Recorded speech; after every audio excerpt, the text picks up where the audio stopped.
There's a trend of people buying tiny homes in California, especially with the ADU laws passing. And this industry is estimated to grow by 7% a year in the US. Our guest today is Max Gerbut, who's a tiny home manufacturer. He's here to tell us who's buying these homes, how they are manufactured, and what are the regulatory requirements for them. Instead of a year or 2 years development and construction, you just use a few months for installation already prefabricated structures, and you can rent it 12 months earlier than before. So that's a huge game change on development market. I'm Siamak Korami. Welcome to California Insider. Max, it's great to have you on. Welcome. Great to see you. Thank you. We want to talk to you about a trend that's happening in California. And this is a US trend, but it's happening bigger in California. People are using tiny homes now, kind of pre-manufactured homes. And you're a producer of these kind of homes. Can you tell us what's happening in the market? The biggest thing happening right now in the world is overpopulation. And that's obviously create a housing crisis. And great economies like United States attract a lot of people from around the world, and people come into a dense place and they're struggling to find affordable housing. And there are a few ways to make housing affordable, and one of the most popular and technically advanced ways is to make living spaces more compact, with more technology advanced, with higher quality of life, but in relatively small size.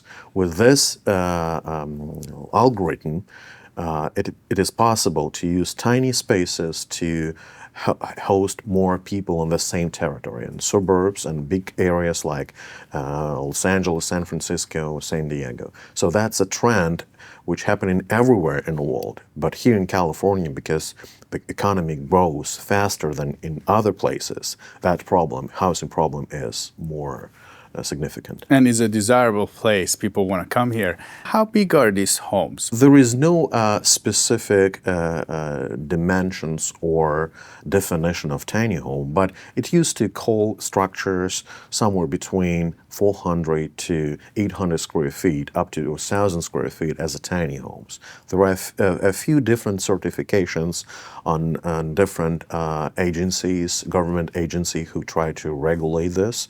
And there were a lot of different sizes, and usually it takes around 400 square feet. Usually starts from 400, around 400. It could be less than 400.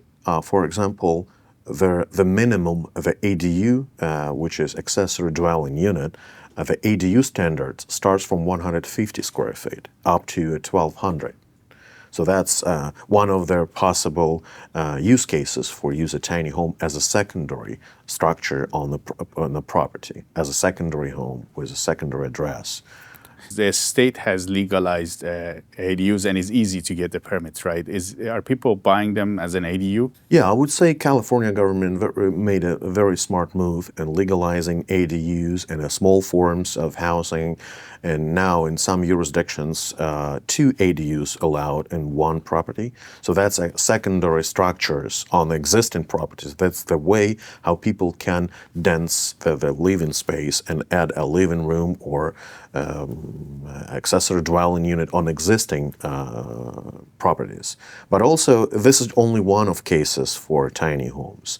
There are a lot of other places for development where the development of remote locations like hotels, resorts, or communities can be done with tiny structures, and they can support big cities and provide affordable housing for big cities away from the city. It seems like there's some serious growth in this space. You're underground, you have a company that does this, you've innovated a lot in your space. Tell us what's the trend like? So the first thing I would say, finally, we are happy to see that manufacturing industry and construction industry start to combine. So moving from on-site construction things to a factory-built housing is the trend number one these days.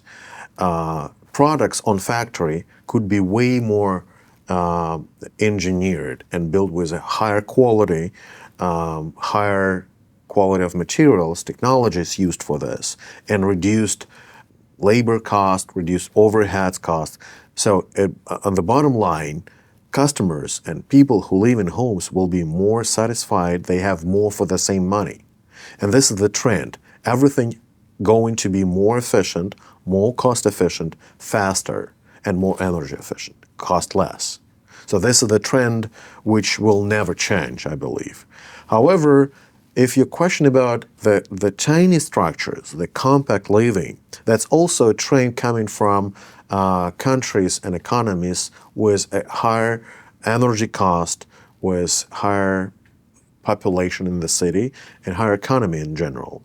So I believe that's changing the size of living spaces to a smaller form factor is also the huge trend which will play a significant role very soon in the United States, because that helps to produce more labor cost in a point where people use services and products. So instead of building skyscrapers, we can increase density of people in existing traditional homes without significant investments. And tiny structures, in general, more affordable than the traditional homes, so more people can afford it.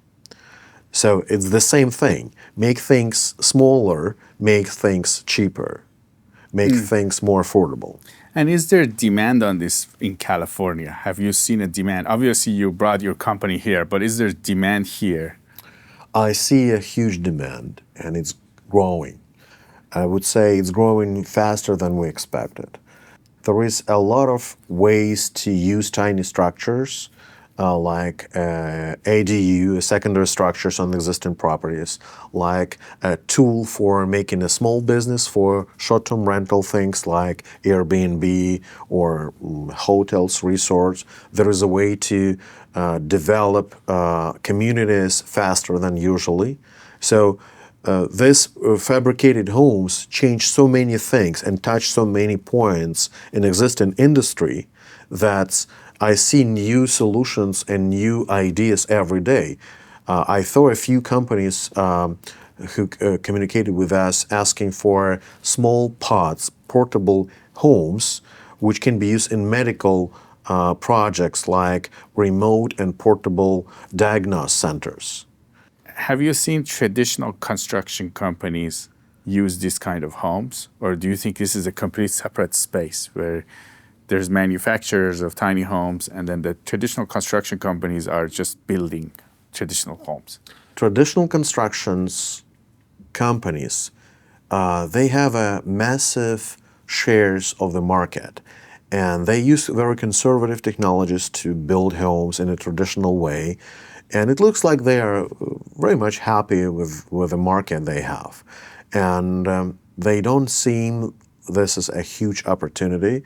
However, I see the trend of investing when traditional companies like D.R. Horton and Lennar Homes investing in small companies developing tiny homes technologies, construction technologies, real estate technologies. So it seems like this change and big companies start investing and looking for new technologies because they feel that if you keep building cars in a time when everyone have self-driving cars, you will be the same as Nokia with Apple.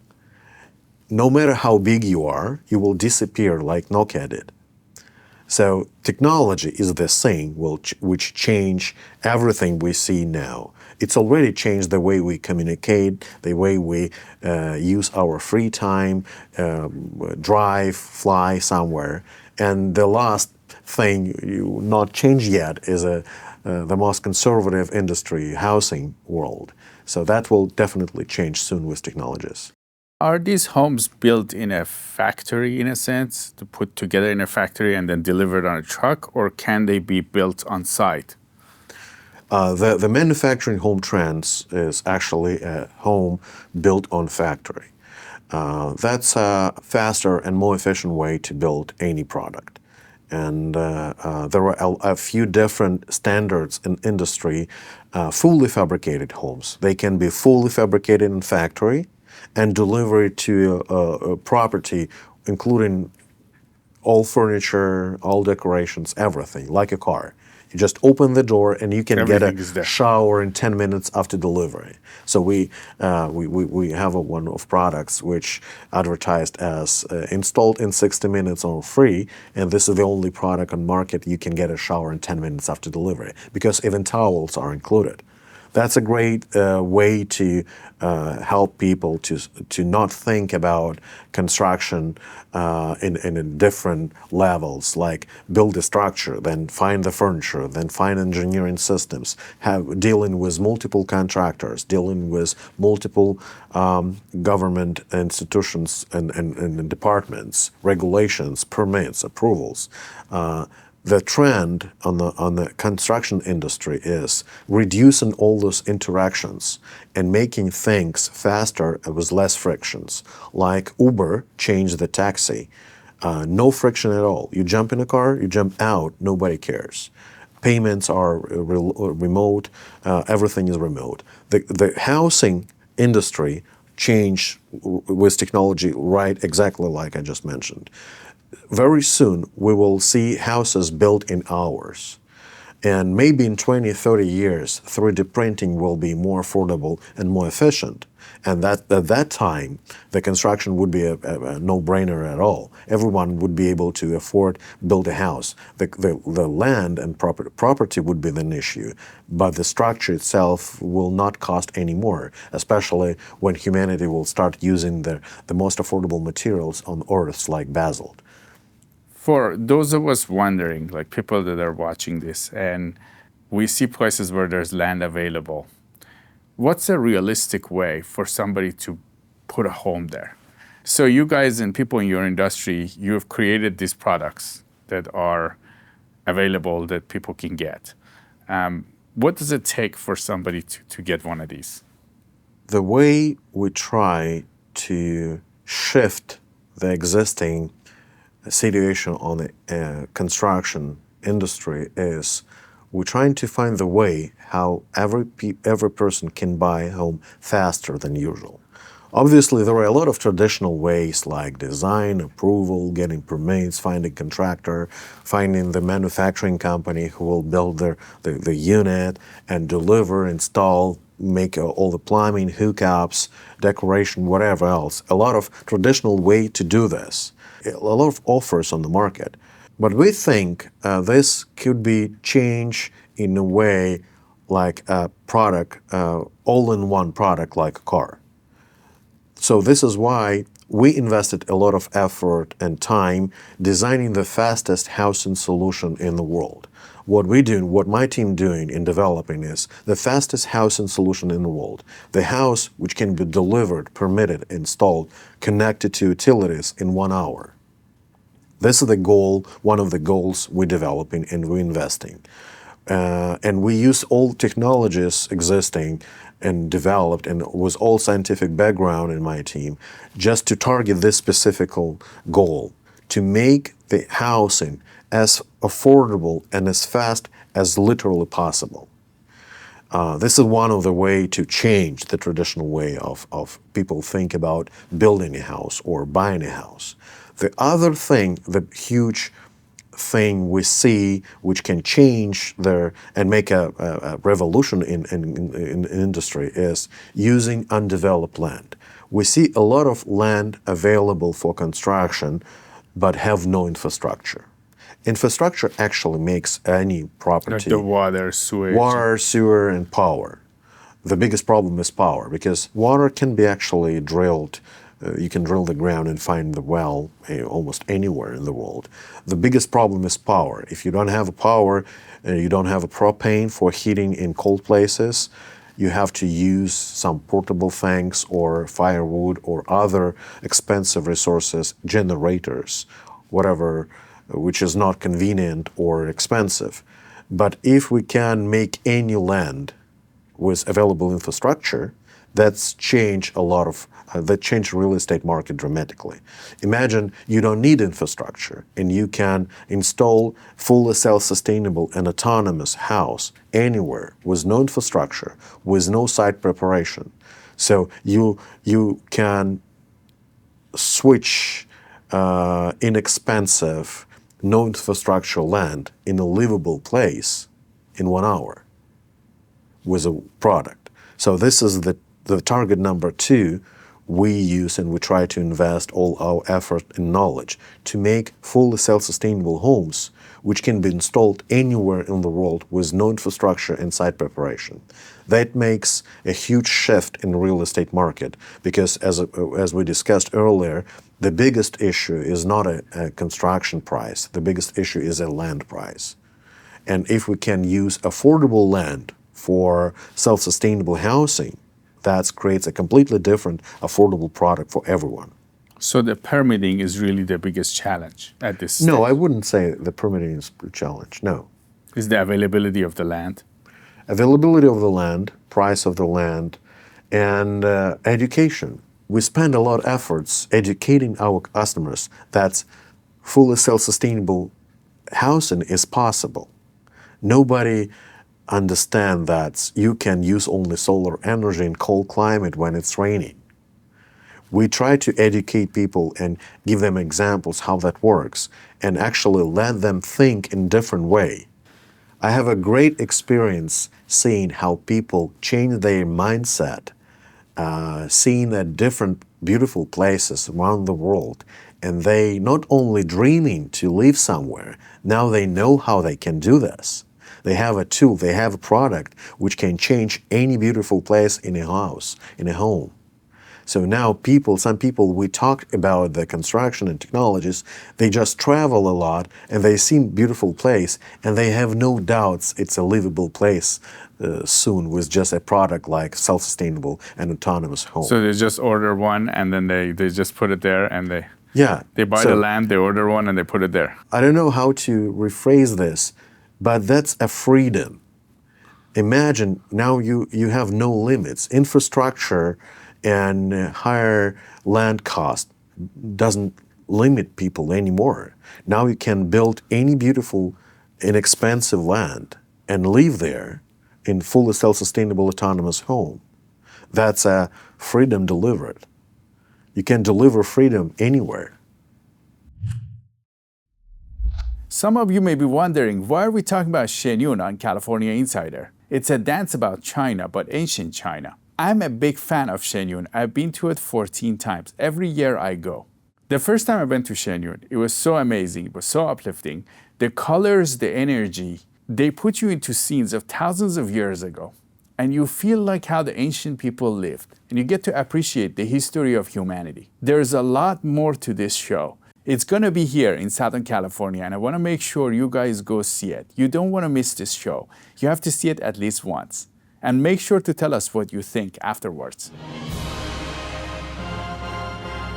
It was spectacular, so beautiful. I thought I was going to heaven. Oh, it was electric. I'm getting chills talking about it. It gets a 10 from me, that's for sure. It was that good. Absolutely marvelous. Hands down the best show I've ever seen.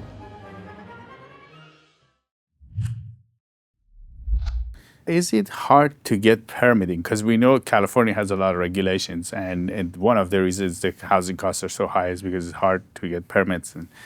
No, it's not hard to get a permit. It's hard to understand how that regulates and make everyone happy who regulate this, because there are so many jurisdictions in the United States, and the regulation practice and the permit practice is very much different in different regulations.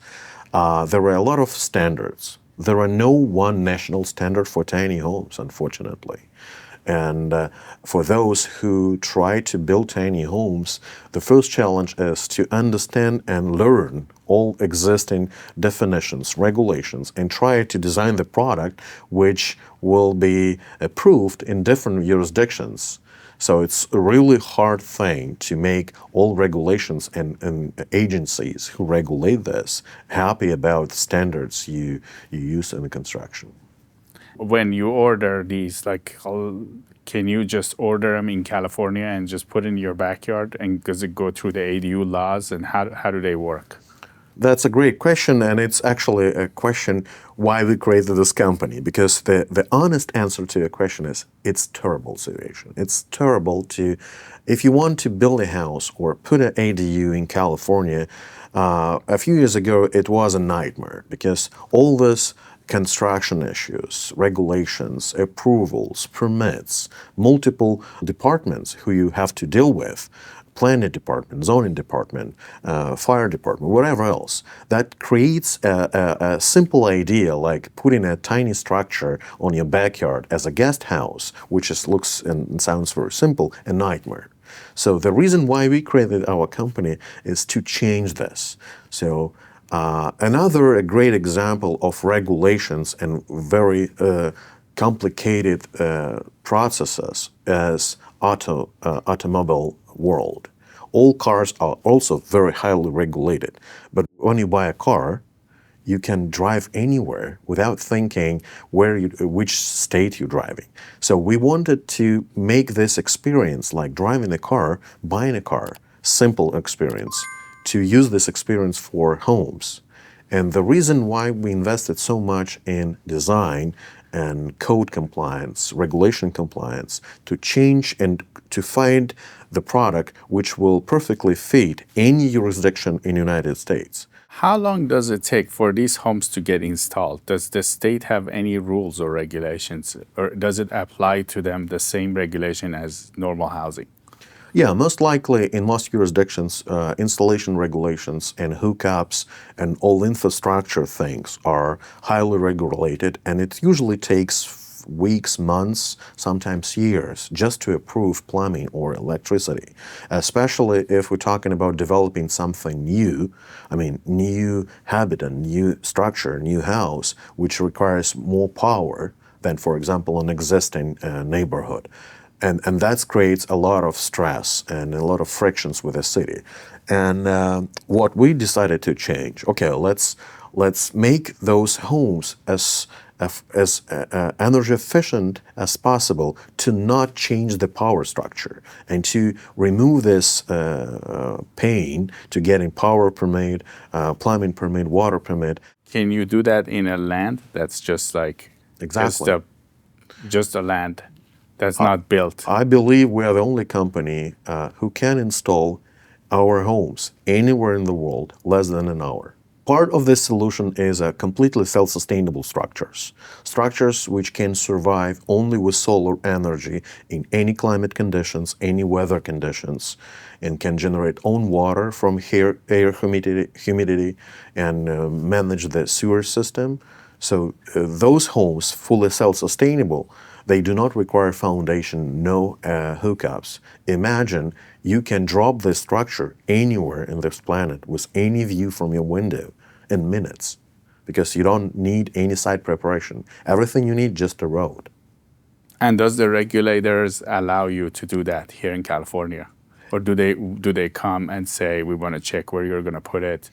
Yes, definitely for safety and for quality assurance, those structures have to be regulated, and we're strongly happy about this because we believe that should be very safe, and all self-sustainable structures are way more, have more technology behind, because to be able to create a self-sustainable structure, you have to make more efficient homes, more strong structures, better insulated, better protected, better materials, better technologies for everything. So yeah, we would be happy if that's field, self-sustainable homes, will be regulated soon. But at the moment, I believe we are the only company who can create quick. Not only quick, but also make a fully self-sustainable structure for cold climate. For example, there are no other companies in the United States who can install the house in the middle of, let's say, Tahoe mountains, or in Washington, in Seattle mountains, full of snow, and run everything on solar energy only with no propane in any climate condition, 365 days a year. So There are not a lot of products like this. So this is why they are not very much regulated. How does it work when you say they're in the snow with solar? What if there's no sun? How do you guys do it? So the good thing is sun is always there. The only issue is we have clouds or rain or snow, which significantly reduce solar radiation. Similar happens on comparing to sunny days in July and January. Usually on winter time, we have way less energy coming from sun, and we're talking about 20% of July solar radiation in January. So your question is not how we survive with that and how our homes can do that, but your question is how to build homes which can be heated in reasonably cold time of the year with 5 times less energy than anything else. So the question how it's possible is about energy balance. What we did, we created structure so energy efficient, which reduce energy consumption from 10 to 20 times comparing to traditional technologies. And if we have only 5 times reducing solar energy in January in rainy weather, we're still okay because our insulation and our efficiency help us to create homes with more than 10 times more efficient. How did you do that? There is no magic bullet. There is no one solution which can answer this question. I was asking many times from our competitors or from people who want to invest in this niche, can we license the technology? Can we just buy this magic engine and put this engine in our car and win the race? The answer is no, that's impossible. When you try to design the Formula One racing car, you cannot just buy a huge engine because you have to design the whole body. Every screw in this car have to be designed thinking of the maximum speed and maximum efficiency. The same thing with homes. We design structure, the body, the insulation, windows, energy systems like ventilation, heating, power distribution system, which switch off some unnecessary loads to saving energy when the power is low. And also a lot of software which manage those devices all together and keep save energy in any situation. I can give you now a very simple example everyone use in your house, and you don't even think that you can reduce your bill twice, not 10%, twice. Cut it in half, right? Cut it in half. So imagine every summer here in California, we use air conditioning. Air conditioning device, it's a external thing which actually heat the existing air outside, and internal thing giving us cool air. Same time we heat the water for shower. Because on sunny days we're taking a lot of shower, right? Yeah. We throwing away heat energy from our HVAC external unit, and same time we burning energy to heat the water. If we just connect these two systems in one, we reduce our power bill in twice. In half, yeah. In half.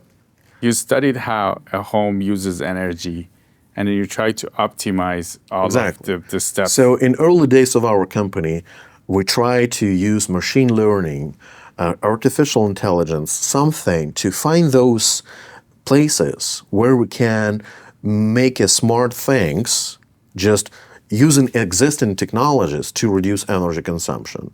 And now that's so easy because we have more units, we have installation in different climate conditions, in different states, different jurisdictions, and we absorb data from different places. We have installation on top of St. Helens Mountain in Washington. We have installation in California, in Oklahoma, in Florida.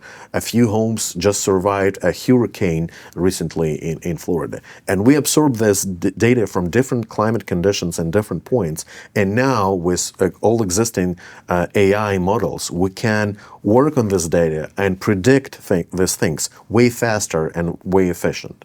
Who are the buyers of these right now? We see a few very solid niches in the market right now. Obviously, the biggest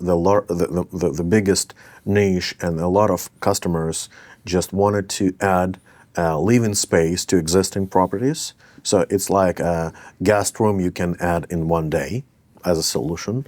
And this is one of our products, fits perfectly as a fastest housing solution in the market.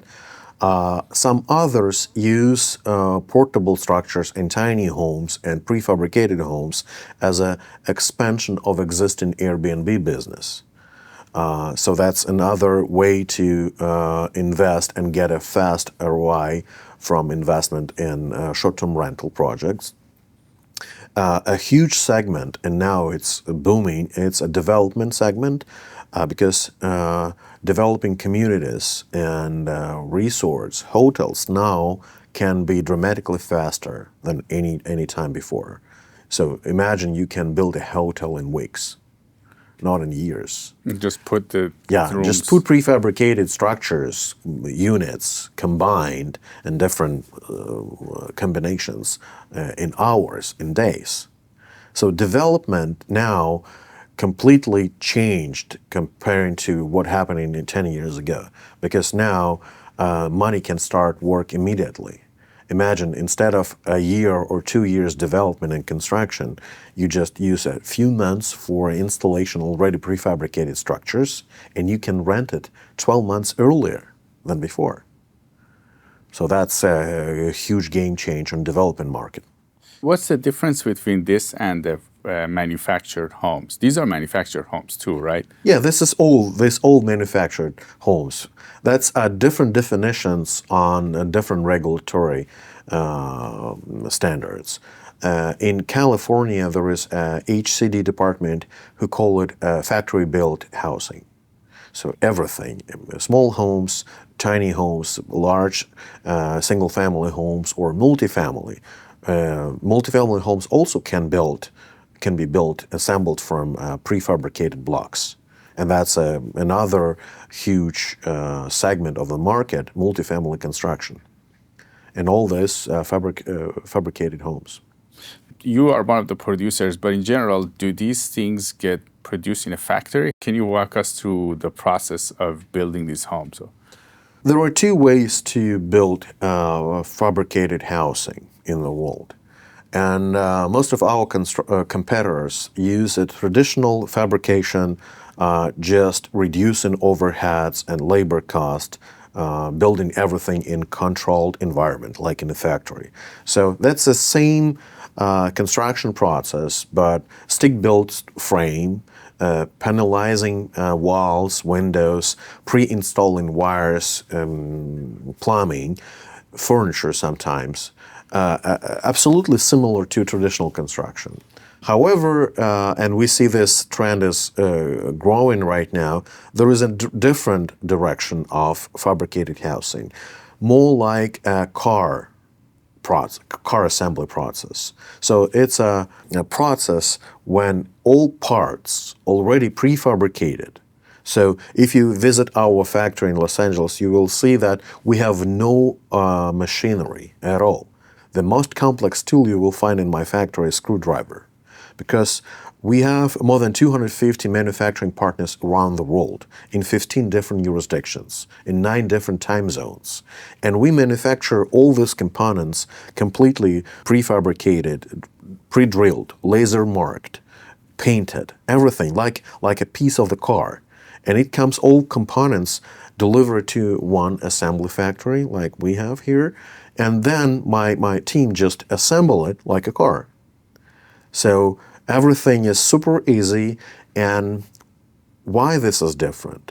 Obviously, we share some cost with manufacturing partners who manufacture those components for us. Instead of, just cutting or painting parts in the factory, we receive everything cutted and painted. But what it changed dramatically, it's reduced assembly process, reduce costs, labor cost, and increase speed. We can build homes in weeks.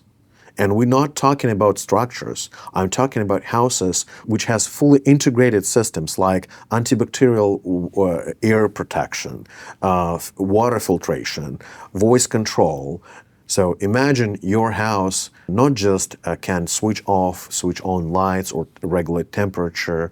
Your house can control viruses or bacteria in your air in the house. Your house can control oxygen level to make you sleep better at night. That's a completely different level of It's like a technologies. smart home that It's, existing smart homes. And if you try to Google smart home, you will see millions of devices which makes our life better in existing traditional homes, like remote controls, like thermostats, security devices. But all those devices, they are very simple forms of remote control things. We can remotely control light, remotely control temperature, whatever else. They do not change the structure. They do not change the physics of the product. Remember I mentioned we design homes like sport cars in Formula One because we design our structure. Even every screw in the structure knows that next to this screw would be a wire and sensor which will measure vibration or oxygen level or light level to make the house more efficient. So with this in mind, we can predict, we can control way more things than any other smart home producer in the world. So we can control the body. We not just remotely control things, our homes can make decisions. That's the difference, like we see the regular cars and self-driving cars. There's such a revolution happening right now in the construction, in the home building industry. There's the same revolution, like difference between regular cars and self-driving cars. Tell us how you got into this and why did you get involved with this? Oh, that's a great story. This is not the first business I started. I started several businesses in Europe around construction, industrial design, software, energy efficiency, logistics. And back in 2016, I met with my team and says, I want something incredible. I want something really cool. I'm okay. I'm fine with being good in all these businesses, but I need something I can proud to my sons. And they say, okay, what we have, we can probably combine all our scientific background, all our intellectual property in one product. And that could be definitely related to house. Let's just ask people what they looking for, what they need. And we just spend a few weeks in Google just trying to find what actually people looking for in Google related to housing. And we find very simple things like smart homes, tiny homes, 3D printing, energy efficiency, sustainability, solar panels, very common things. And when we just put all those words in a one page, that was a brilliant picture of what we're doing here now, 7 years later. So, and we just decided to make the most energy efficient house in the world. This was the goal. It was a just funny experiment. And we did a first pilot unit. We put a few measurements and we realized that the physics and science behind it way better than we expected. So all the thermal insulation and energy balances we expected was much better than we thought.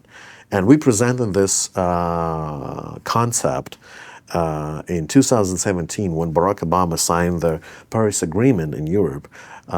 We presented this as just a blueprint and just an idea of fully fabricated, fully self-sustainable in any climate condition housing product. And Professor Feist, who created the Passive House Institute in Darmstadt, the person who maybe the most important person in the world developing the highest level of building standards in Germany, he told me, Max, that will never happen because making fully self-sustainable homes affordable is impossible. It's like self-driving cars cannot be affordable. And I said, okay, that sounds like a challenge. And I created the company next day. And then what happened next? We invested a lot in compliance. So the housing thing is very much regulated like car world. And it was a huge surprise for us that we obviously was trying to design the product for European market because energy efficiency, it's a good product for Europe. And we was very much surprised that more than 70% of all requests and questions we receive in early days comes from United States. And this is actually was the huge energy and a huge reason why we decided to establish company here in California, because we see a huge potential here. Energy efficiency, it's something huge what will happen here in this country very soon. And it's already happening. So we see this shift in electric vehicles, not only because all electric vehicles, like in early days, has a cool big screen and people just love it, how that looks and interact. Now, electric vehicles become more popular because of taxation, regulation, power, cost of driving, maintenance cost, and overall cost of ownership. It's cheaper to drive electric car than gas car. That's obviously.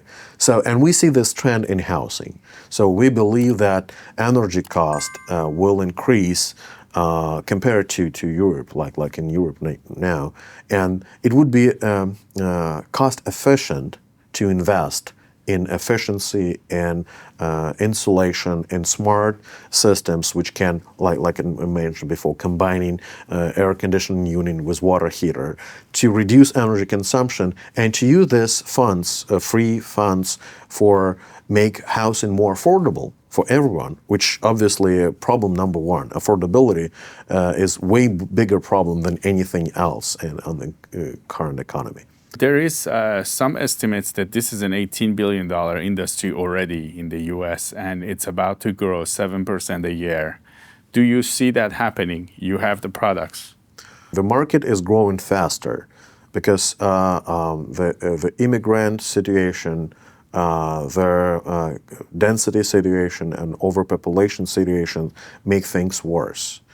And the other side of this problem is the regulations on land use. So a lot of available land cannot be developed because of regulations, and it have to be changed. The regulation related to available land have to be changed first, because land makes homes expensive, not technologies.